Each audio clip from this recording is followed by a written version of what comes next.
How's it, guys? Welcome back. Here for chapter 6, Belonging. If you want to look at the stars, you will find that darkness is required. Annie Dillard. The four of us sat in an open Land Cruiser on the edge of the Kwanda River, watching a group of about 12 female elephants with their young headed for the water downstream.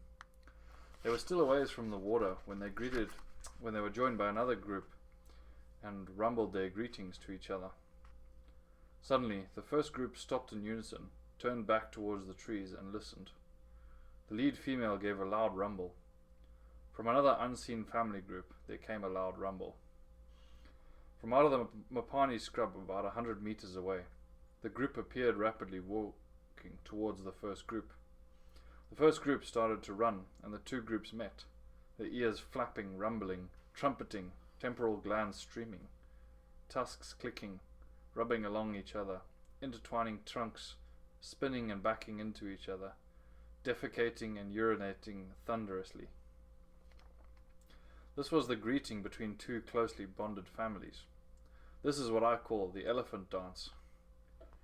My son Moz and I went to the airport to pick up Matt, my youngest son, and it so happens that Matt and Moz are best friends, even though they are brothers.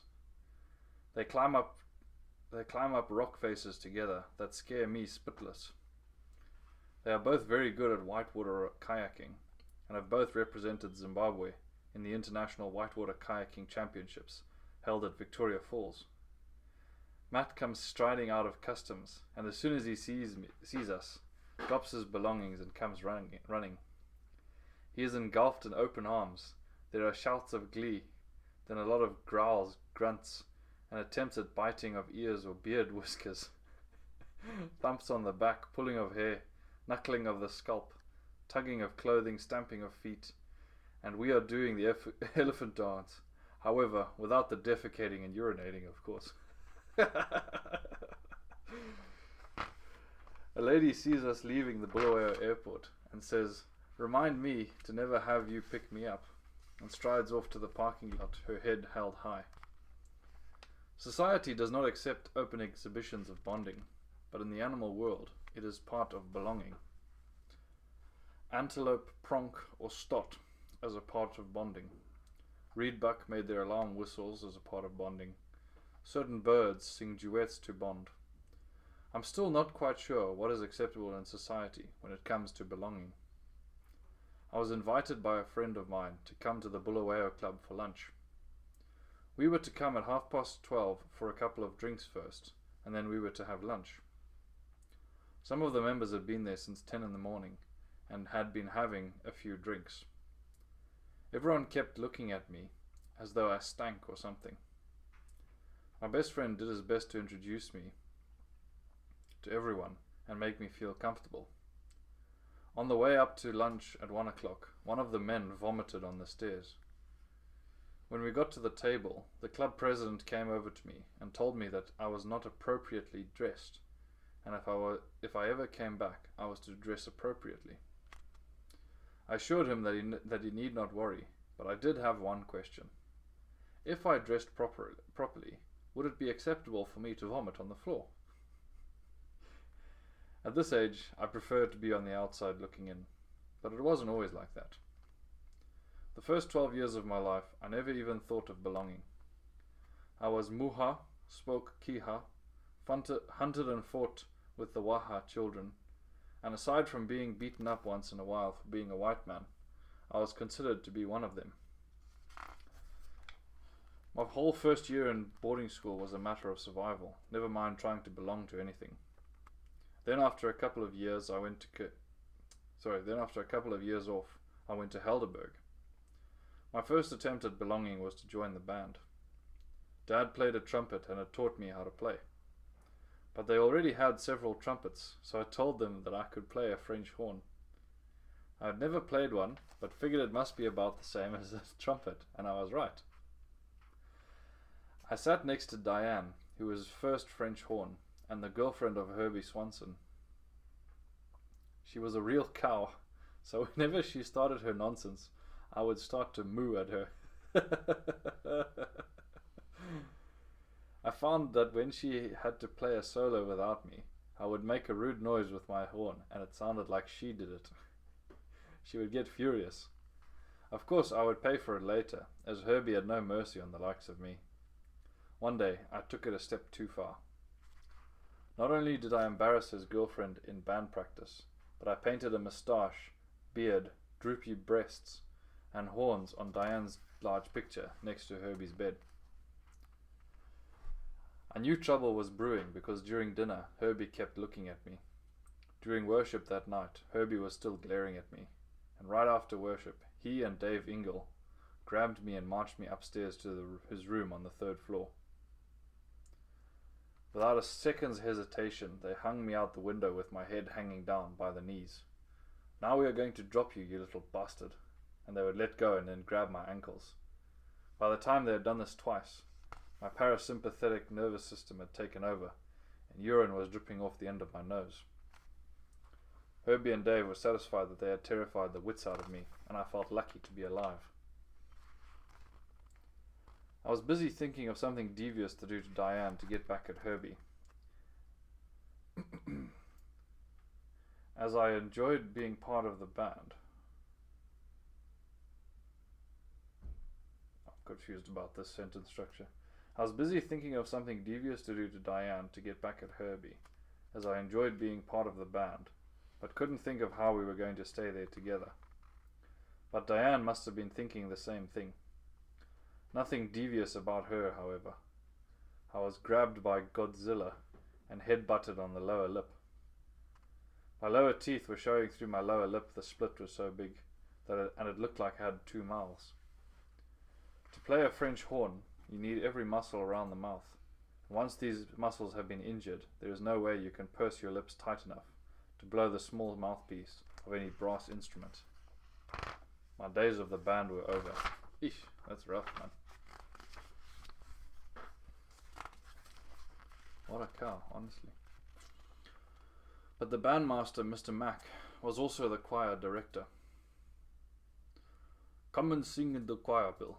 I hear you singing all the time and I know you like it. We will sing at different schools all over the Cape, which I'm sure you will find interesting." That Wednesday afternoon was to be my first attempt at being in choir. I was quite excited but nervous. Coupled to my nervousness was the fact that Mrs. Webster always had boiled cabbage on Wednesday lunch. Regardless of the effects, I would clean up anything that was left in the bowls, as I had a voracious appetite.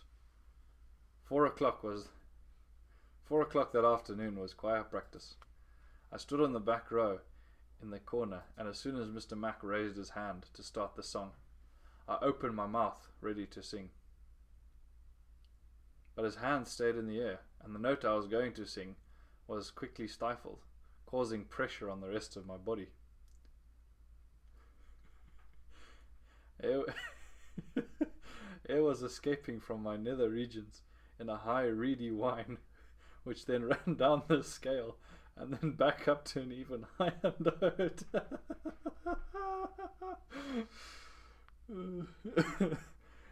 In my family, we call that a meow because it sounds like a cat.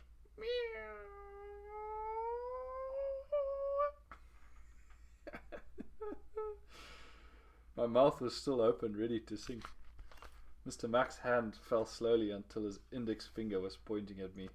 He only said one word: "Out." But I wasn't finished with Mr. Mack. The choir was to put on a special Friday night program. It was warm weather, and the bombers were out in full force. They look kind of like a wasp, but have a long, solid bottom. Yeah, we call them butterbums, actually. I believe they are the adults. I can't remember now. They're the adult of some... I think it's antlions. I think they might be the adult form of antlions. Anyway. They look like a wasp, but have a long, solid bottom. When you grab them, they look like they want to sting you, but in reality they have no sting at all. Again, I was seated next to my sister Patty, behind my lost love, Heather Thompson.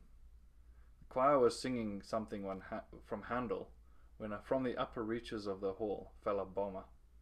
I immediately grabbed him as an idea had come into my head. I had Patty pull a piece of thread out of her skirt. I took the program and with my knife cut a long thin ribbon. It took a while, but I managed to tie that ribbon of paper to the bottom of the bomber, with a space of about 6 inches between the bomber and the ribbon. I took the bomber and held him out to the aisle and opened my hand.